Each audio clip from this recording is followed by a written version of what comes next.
Hello, everyone. My name is Jasmine Moreno. Welcome to the DHFYE and Translatorial Workshop. Today, we'll be talking about how to learn to manage your time and work effectively by managing your time. My name is Jasmine Moreno. I'm a DHFYE peer coach. I'm currently undeclared, and I support the undeclared students. Hi, I'm Angela. I am also a DHFIE peer coach. I'm a second year student and my major is sociology. So we're going to first start off with the foundations of time management. So what are some foundations of time management and how are they helpful? Number one, you want to plan out your day, your week, or your month. Number two, organize and prioritize. Number three, do one thing at a time. Number four, avoid distractions. Number five, take care of yourself. And six, make realistic schedules. And right now we'll go more in depth into each category.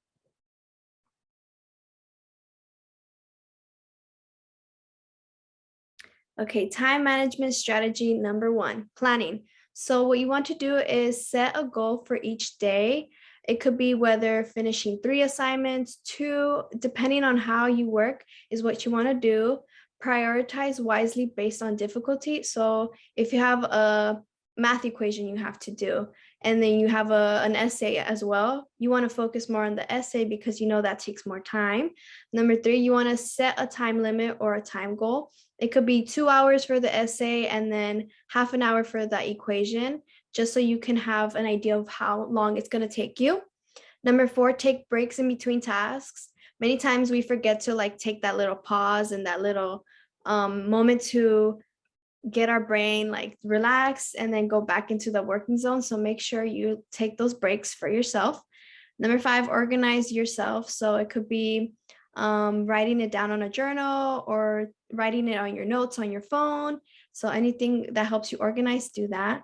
6, remove non-essential items like a phone, TV, something that distracts you, remove it from you that's near, stay away from it.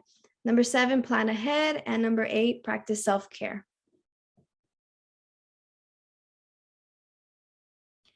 Time management strategy number 2, organize and prioritize.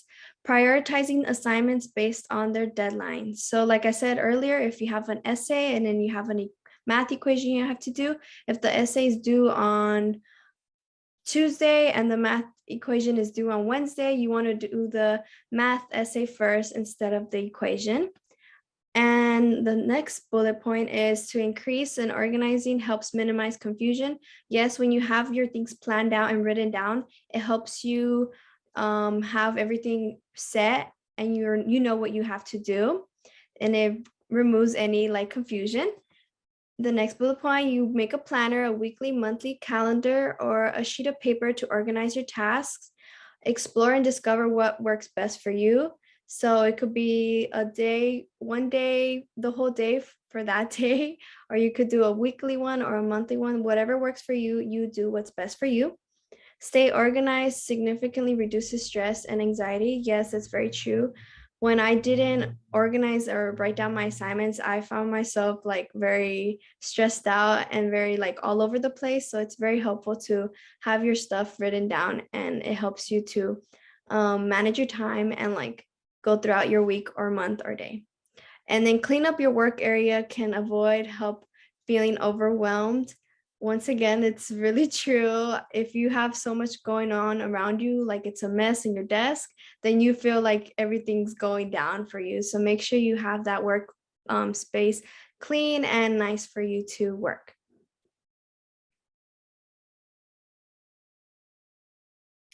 Time management strategy number 3, decide your tasks for the day. So that helps you remain organized. Doing so can help you avoid missing any assignments or due dates. And number 3, it can be quite motivating to cross off tasks when you complete it. If so, having that task allows you to measure your progress throughout the day. That's so true, because when I finish my assignments, every time I cross that line and I put that check mark, I feel so happy and I'm like, yes, I did something and I feel really accomplished. So maybe that will help you feel accomplished as well. Time management strategy number 4, do one task at a time. Focusing on one task allows you to remain focused for longer periods of time. Multitasking can become very problematic. So, focusing on one assignment at a time allows you to give the assignment the attention it deserves. Silencing all distractions can help you focus on the task at hand. So, your distractions could be your phone. So, you could put your phone on silent mode, and that will help you focus on your assignments that you have to do.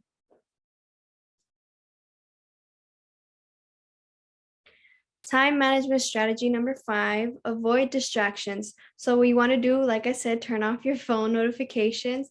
You can listen to music while you're doing your task. Every time I put on meditation music, I find it very relaxing and it keeps me like in the focus mode, and it helps me to continue like doing my work, and it motivates me to finish it.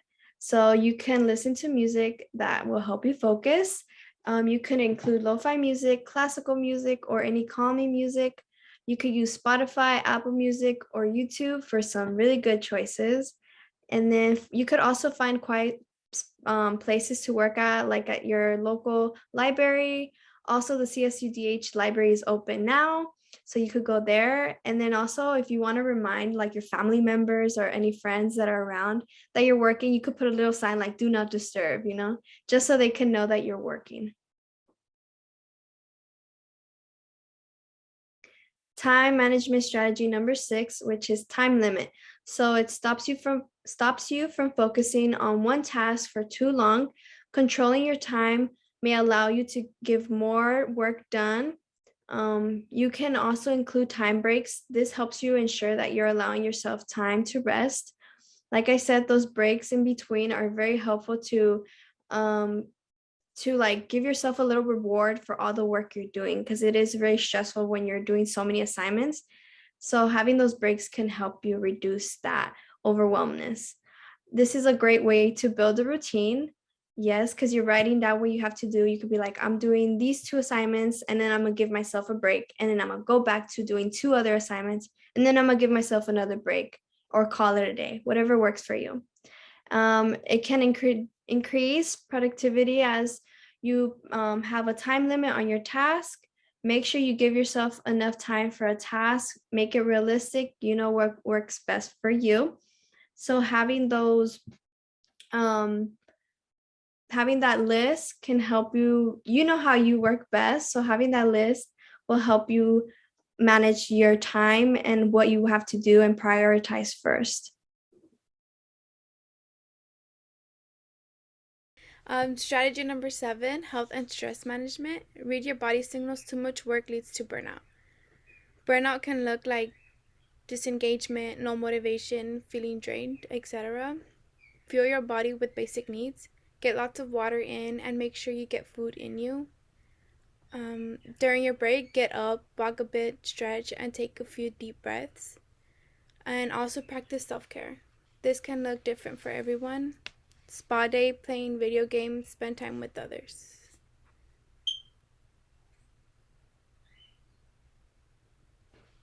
Strategy number 8, learn to say no. Saying no is not selfish. Know your limit. If you already have a lot to do, try not to take on more tasks. Saying no helps set healthy boundaries for yourself. This allows you to prioritize your well-being. You cannot help others if you do not help yourself first. Your well-being should be priority. Help avoid burnout and feeling overwhelmed. Strategy number 9, be realistic. List everything you need to do. Arrange items based on your priorities. Be realistic in what you can accomplish within the next day, week, and month. Do not overfill your plate. If you can't complete every task, it's okay. Strategy number 10, breaks and rewards. Having breaks can help reduce stress, sustaining motivation and productivity. Doing so can help your brain digest and process information. Things to do are getting fresh air, rest your eyes for a quick nap, watch TV shows, Netflix, read books, etc. Reward yourselves. Eat your favorite food, contact your friends, and take naps. So, something that works great is having a monthly calendar. So, in your monthly calendar, you will put like days you have quizzes, exams, when homework is due, essay, and then on weekly calendar, you'll have your week planned out. So, what days you have your classes, and then you'll set goals for the week. For example, start on English essay and finish chapter 5 reading, and then put notes to yourself. And then you can also daily plan.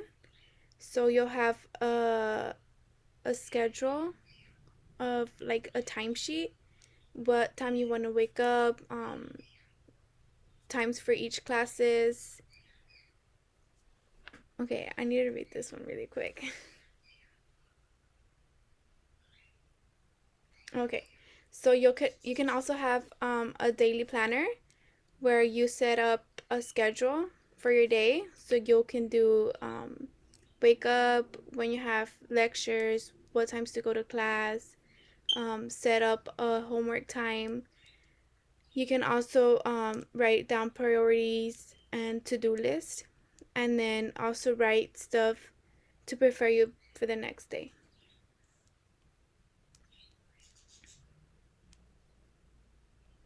And then here's a source where you can get your planner. This one is a Passion Planner. Is a great online source that gives you access to free planners.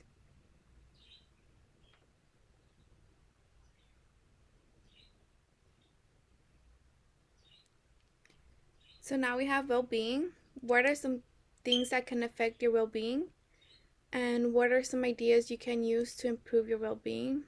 Here are some ideas. Physically, make sure you're eating at least 3 meals a day.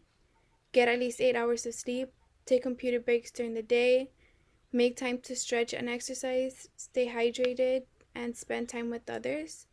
And emotionally, you be confident. Keep a positive attitude. Reflect back. Journal your thoughts. Vent to others. Ask questions. And do what makes you happy.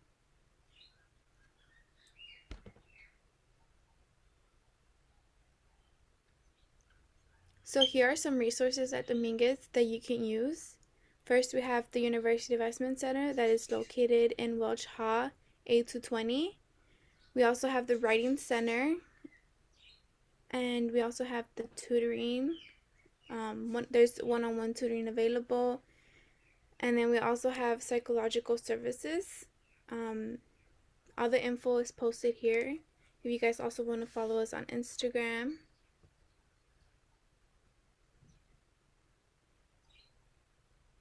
And thank you for watching.